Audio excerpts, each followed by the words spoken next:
Now, what am I talking about? Here it is.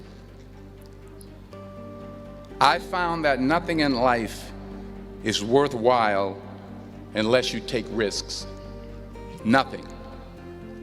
Nelson Mandela said, "There is no passion to be found playing small and settling for a life that's less than the one you're capable of living."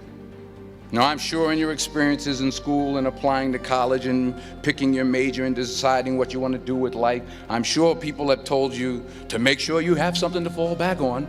Make sure you got something to fall back on, honey. But I never understood that concept, having something to fall back on. If I'm going to fall, I don't want to fall back on anything except my faith. I want to fall forward. I figure at least this way I'll see what I'm going to hit. Fall forward. This is what I mean. Reggie Jackson struck out 2,600 times in his career, the most in the history of baseball. But you don't hear about the strikeouts. People remember the home runs. Fall forward. Thomas Edison conducted 1,000 failed experiments. Did you know that? I didn't know that. Because the 1,001st was the light bulb. Fall forward. Every failed experiment is one step closer to success. You've got to take risks, and I'm sure you've probably heard that before, but I want to talk to you about why that's so important. I got 3 reasons, and then you can pick up your iPhones. First, you will fail at some point in your life. Accept it. You will lose. You will embarrass yourself. You will suck at something. There's no doubt about it. And I know that's probably not a traditional message for a graduation ceremony, but hey, I'm telling you, embrace it, because it's inevitable. And I should know. Here's my second point about failure. If you don't fail, you're not even trying.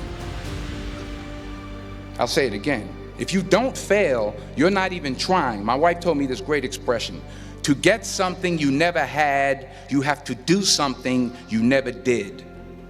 Les Brown's a motivational speaker. He made an analogy about this. He says, imagine you're on your deathbed, and standing around your deathbed are the ghosts representing your unfulfilled potential. The ghost of the ideas you never acted on. The ghost of the talents you didn't use. And they're standing around your bed, angry, disappointed, and upset. They say, we came to you because you could have brought us to life, they say. And now we have to go to the grave together. So I ask you today, how many ghosts are going to be around your bed when your time comes? You've invested a lot in your education, and people have invested in you. And let me tell you, the world needs your talents, man, does it ever. I just got back from Africa like 2 days ago, so if I'm rambling on, it's because I'm jet lagged. I just got back from South Africa. It's a beautiful country, but there are places there with terrible poverty that need help. And Africa is just the tip of the iceberg. The Middle East needs your help. Japan needs your help. Alabama needs your help. Tennessee needs your help. Louisiana needs your help. Philadelphia needs your help. The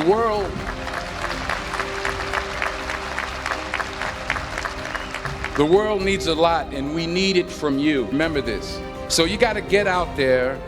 You got to give it everything you got, whether it's your time, your talent, your prayers, or your treasures. Because remember this, you will never see a U-Haul behind a hearse.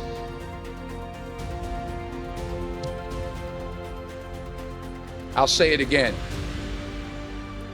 You will never see a U-Haul behind a hearse. You can't take it with you. The Egyptians tried it, and all they got was robbed. So the question is, what are you going to do with what you have? I'm not talking about how much you have.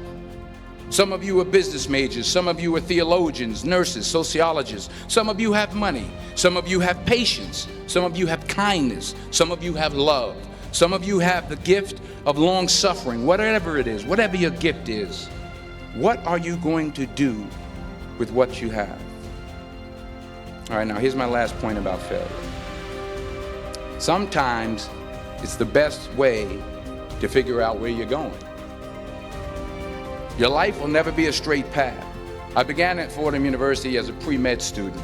I took a course called cardiac morphogenesis. I still can't say it. It's cardiac morphogenesis. I couldn't read it, I couldn't say it, I sure couldn't pass it. So then I decided to go into pre-law, then journalism. And with no academic focus, my grades took off in their own direction. Yeah, down. I was a 1.8 GPA one semester, and the university very politely suggested that it might be better to take some time off. I was 20 years old. I was at my lowest point. And then one day, and I remember the exact day, March 27th, 1975, I was helping my mother in her beauty shop. My mother owned a beauty shop up in Mount Vernon. And there was this older woman who was considered one of the elders in the town. And I didn't know her personally, but I was looking in the mirror, and every time I looked at the mirror, I could see her behind me, and she was staring at me. She just kept looking at me. Every time I looked at her, she kept giving me these strange looks. So she finally took the dryer off her head and she said something I'll never forget. First of all, she said, "Somebody give me a piece of paper, give me a piece of paper." She said, "Young boy, I have a prophecy, a spiritual prophecy." She said, "You are going to travel the world and speak to millions of people." Now mind you, I'm 20 years old, I'm flunked out of school. In fact, like a wise ass, I'm thinking to myself, maybe she's got something in that crystal ball about me getting back into school next fall. But maybe she was on to something, because later that summer, while working as a counselor at the YMCA camp in Connecticut, we put on a talent show for the campers. And after the show, another counselor came up to me and asked, "Have you ever thought about acting? You're good at that." So when I got back to Fordham that fall, I got in and I changed my major once again for the last time. And in the years that followed, just as that woman prophesied, I have traveled the world and I have spoken to millions of people through my movies. Millions who up till this day couldn't see me, who up till this day I couldn't see while I was talking to them, and they couldn't see me, they could only see the movie. They couldn't see the real me. But I see you today, and I'm encouraged by what I see. And I'm strengthened by what I see. And I love what I see.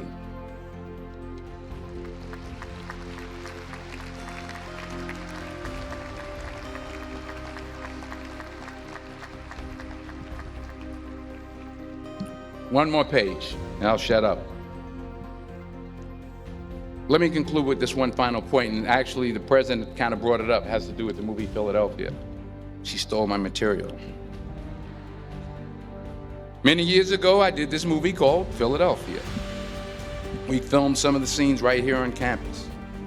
Philadelphia came out in 1993. Most of you were probably still in diapers. Some of the professors too. But that cracked me up. But it was a good movie. Rent it on Netflix. It's a good movie. Rent it. I get 23 cents every time you rent it. Please, rent it. True. Parents up there, rent it. Netflix, please.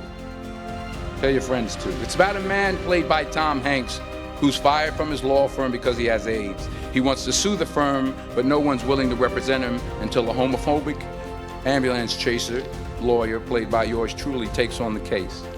In a way, if you watch the movie, you'll see everything I'm talking about today. You'll see what I mean about taking risk or being willing to fail. Because taking risk is not just about going for a job. It's also about knowing what you know and what you don't know. It's about being open to people and to ideas.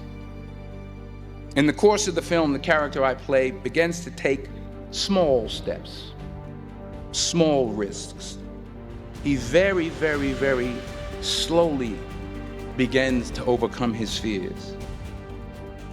And I feel ultimately his heart becomes flooded with love. And I can't think of a better message as we send you off today.